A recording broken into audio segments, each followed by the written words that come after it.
जय हिंद विद्यार्थियों, आपका स्वागत है आपके अपने YouTube channel online Gurukul free classes पर। हम कर रहे हैं तैयारी बोर्ड एग्जाम की, और तैयारी बोर्ड एग्जाम की में हम वे सभी प्रश्न कर रहे हैं जो अब तक बोर्ड एग्जाम में पूछे जा चुके हैं, ये जिनके आने की पूरी पूरी संभावना है। ये प्रश्न बस रिपीट हुए हैं बार बार, बस डिजिट हर बार चेंज हुई है।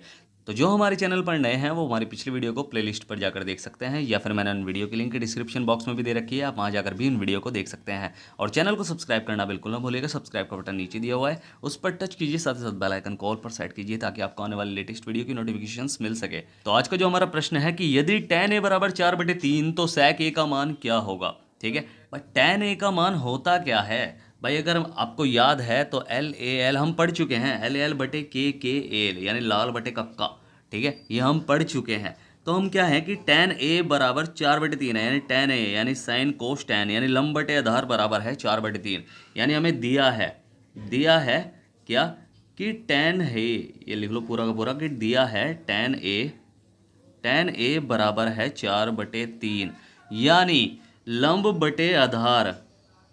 बटे आधार जो है वो क्या है, वो है 4/3।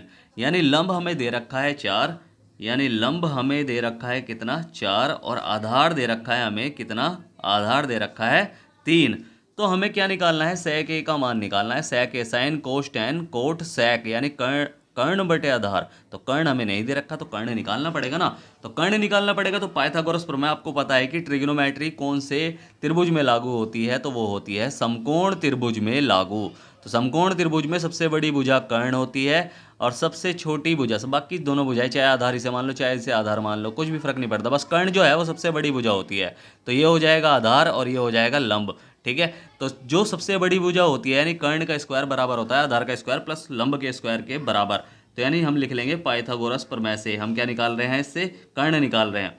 पाइथागोरस प्रमेय से क्या लिखेंगे, पाइथागोरस प्रमेय से इससे हम क्या निकाल रहे हैं, कर्ण निकाल रहे हैं। तो यानी कर्ण का स्क्वायर बराबर होता है आधार का स्क्वायर प्लस लंब का स्क्वायर। ठीक है, तो हमें क्या करना है कि कर्ण का स्क्वायर बराबर आधार, हमें क्या दे रखा है, 3 दे रखा है, तो 3 दे रखा है आधार, तो आधार का स्क्वायर यानी आधार यानी 3 का स्क्वायर, और प्लस लंब का स्क्वायर यानी 4 का स्क्वायर।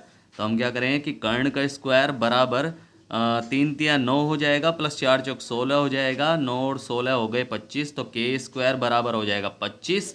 तो के का मान क्या निकला, यानी कर्ण हमारा क्या निकला कि √25, और √25 का मान क्या होता है, यानी कर्ण हमारा निकला है 5। अब हमें पता चल गया कि कर्ण हमारा कितना है, 5 है। और sec a बराबर क्या होता है, sec a, अच्छा ध्यान से देखना आप, वैसे तो एक चीज़ आपको ध्यान से मुझे याद दिलानी है। तो sec a बराबर होता है क्या, कर्ण बटे आधार। ठीक है, तो लिख लो कर्ण बटे आधार होती है। तो कर्ण बटे आधार क्या है, यानी हमारा कर्ण क्या है, 5 है, और आधार क्या है, आधार तो हमने पहले निकाल रखा है, वो रहा 3 है। तो 5/3 हो जाएगा, और यही हमारा आंसर है। ठीक है, कोई डाउट है इस प्रश्न में, कुछ भी पूछना है तो पूछ सकते हैं आप। मुझे याद क्या दिलाना था, क्योंकि इसमें भी कोण ए दे रखा था, तो इसलिए इसमें भी कोण ए दे रखा था, तो निकालने में आसानी थी। ठीक है, मान लो कि हमें दे रखा था ये, ठीक है, ये हमारा ए है। ठीक है, अगर ये हमारा ए है, ये हमारा बी है, ये हमारा सी है, तो कोण ए दे रखा था, तो ए के ठीक सामने वाली भुजा क्या होती है, लंब होती है। ये आपको याद रखना पड़ेगा, ए के ठीक सामने वाली भुजा लंब होती है। अगर जो भी आपको कोण पूछा जाए, ठीक, उसके मान लो ये कोण पूछा जाता सी, ठीक है, तो सी के ठीक सामने वाली भुजा लंब होती। ए के यहाँ पूछा गया तो ए से ठीक सामने वाली भुजा लंब होती है। किसी क्वेश्चन में आपको sec b का मान निकालने के लिए दे देंगे, तो b के ठीक सामने वाली भुजा नहीं होगी, ये तो सबसे बड़ी भुजा, तो ये कभी नहीं बदलती, ये कभी नहीं बदलेगी, बस ये दोनों चेंज हो सकती है।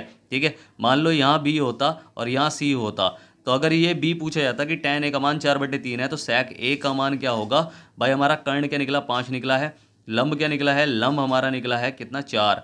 ठीक है, मगर ए के हिसाब से लंब यहाँ होना चाहिए, यानी 4 हमारा लंब निकला है, और आधार हमारा फिर ये हो गया, आधार हमारा 3 ये निकला। ठीक है, 3 हमारा दे रखा था। अगर बी पूछा होता तो ठीक इसके सामने वाली भुजा लंब होती है, और हमें निकालना क्या है, कर्ण बटे आधार, तो ये लंब होती, तो ये आधार है, तो 5/4 होता मान। ठीक है, 5/4 होता, क्योंकि जो भी होता है ना, जो भी पूछा जाता है वो थीटा होता है, थीटा के ठीक सामने वाली भुजा लंब होती है, और लंब और आधार चेंज हो सकते हैं, बस कर्ण जो होगी वो हमेशा कर्ण ही रहेगी। ठीक है, तो उसमें कोई भी डाउट नहीं रखना। ठीक है, अब बढ़ते हैं, अगला प्रश्न भी देख ले, इससे 1-2 क्वेश्चन और बनते हैं, वे भी देख लेते हैं कौन कौन से बनेंगे। तो एक और प्रश्न है जो बोर्ड एग्जाम में आया है और ये आ चुका है, ठीक है। तो इस टाइप के प्रश्न आपको थोड़ा सा डिजिट चेंज मिलेगी, 10 की जगह आपको साइन दे देगा या फिर कुछ भी दे देगा, कोड दे देगा, ठीक है। तो कुछ भी दिया जा सकता है आपको, तो बस आपको क्या करना है, इस प्रश्न को ध्यान से सॉल्व करना है। आपको दिया है कि tan a बराबर √3 है, तो tan b बराबर है 1/√3। तो tan a प्लस b यानी कोणों को जोड़ देंगे, अगर a और b को जोड़ देंगे तो उनका मान हमें ज्ञात करना है। भाई इसमें आपको क्या दे रखा है, tan a बराबर √3 दे रखा है। अब tan के किस कोण का मान √3 होता है, तो tan a जो हमें दे रखा है वो दे रखा है √3। अब आपको पता है कि यानी tan जो होगा tan 60 का मान, यानी 60 का मान जो होगा वो √3 निकलता है। इसलिए आपको भाई याद तो करने पड़ेंगे, tan 60, tan 30, 0, 30, 45, 60, 90 इन सभी के कोण के मान आपको याद रखने पड़ेंगे। और ऐसे ही tan b, यानी अगर tan b हमें दे रखा है, tan b हमें दे रखा है कितना, 1/√3 दे रखा है, ठीक है। 1/√3 दे रखा है, तो tan के किस कोण का मान 1/√3 होता है, चार्ट आपको याद करना पड़ेगा, ठीक है। तो tan जो 30 होता है उसका मान 1/√3 होता है, ठीक है। तो हमें क्या पता चला कि tan a यानी a का मान जो है वो 60 है और b का मान क्या है, 30 है। यानी a बराबर क्या है, 60 डिग्री है और b बराबर क्या है, b बराबर 30 डिग्री है। हमें निकालना है tan a प्लस b, यानी tan a प्लस b यानी tan 60 प्लस 30, इन दोनों का मान क्या निकल के आएगा, यानी क्या निकलेगा, tan क्या निकला, 60 और 30 90 होता है। तो यानी tan 90 डिग्री का मान क्या निकलेगा ये आपको बताना है, तो उसका निकलेगा मान अपरिमित, अपरिमित, परिमित, और यही हमारा आंसर है, ठीक है। ऐसे ही आपको करना है, अगर प्रश्न आपको पेपर में मिल जाए तो आपको सेम ऐसे ही सॉल्व करना है, चार्ट आपको याद करना पड़ेगा। कुछ भी पूछना चाहते हैं तो आप मुझसे पूछ सकते हैं, इस तरह के प्रश्न मैं आपके लिए बार बार लेकर आता रहूँगा। तो इस तरह ही आपको तैयारी भी करनी चाहिए कि जो एग्ज़ाम में क्वेश्चन आ चुके हैं तो उनकी तैयारी आपको करनी चाहिए अच्छे से। तो चैनल को अभी सब्सक्राइब करें, साथ ही साथ बेल आइकन को ऑल पर सेट करें ताकि आपको आने वाले लेटेस्ट वीडियो की नोटिफिकेशंस मिल सके। तो मिलते हैं फिर अगली वीडियो में, तब तक के लिए bye bye, tata, see you.